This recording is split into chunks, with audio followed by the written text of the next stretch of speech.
Azoospermia বাবা হতে পারবো তো? গতকাল সন্ধ্যায় আমার চেম্বারে একজন সুদর্শন পুরুষ, বয়স 35, কান্না বিজড়িত কণ্ঠে আমার চেম্বারে আসেন।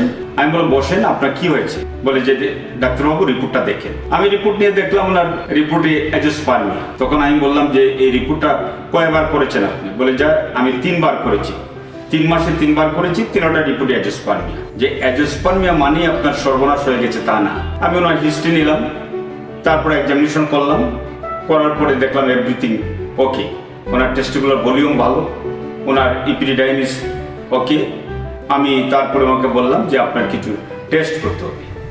যে টেস্টগুলো আমরা দেখব যে ছেলেদের অন্ডকোষে শুক্রাণু তৈরি হয়, এটা আপনি জানেন।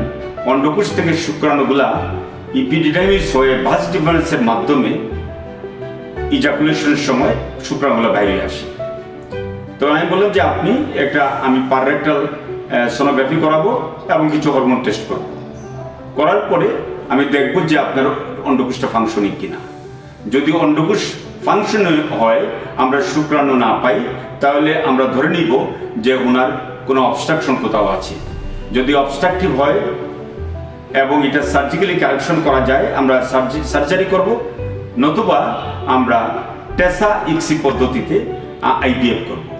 যদি দেখা যায় যে আপনার মেডিকেল ট্রিটমেন্ট দিয়ে ভালো হবে, অর্থাৎ আপনার যদি দেখা যায় যে follicular stimulating hormone testosterone level আপনার কম, এই ক্ষেত্রে আমরা মেডিকেল ট্রিটমেন্ট দিয়ে, অর্থাৎ গোনাডোট্রোপিন, এইচএমজি, এইচসিজি, এই সমস্ত ওষুধ আছে, ইঞ্জেকশন দিয়ে আমরা আপনাকে ট্রিটমেন্ট করব এবং আপনার নিজের শুক্রাণু দিয়ে আপনার বাবা হতে পারবেন।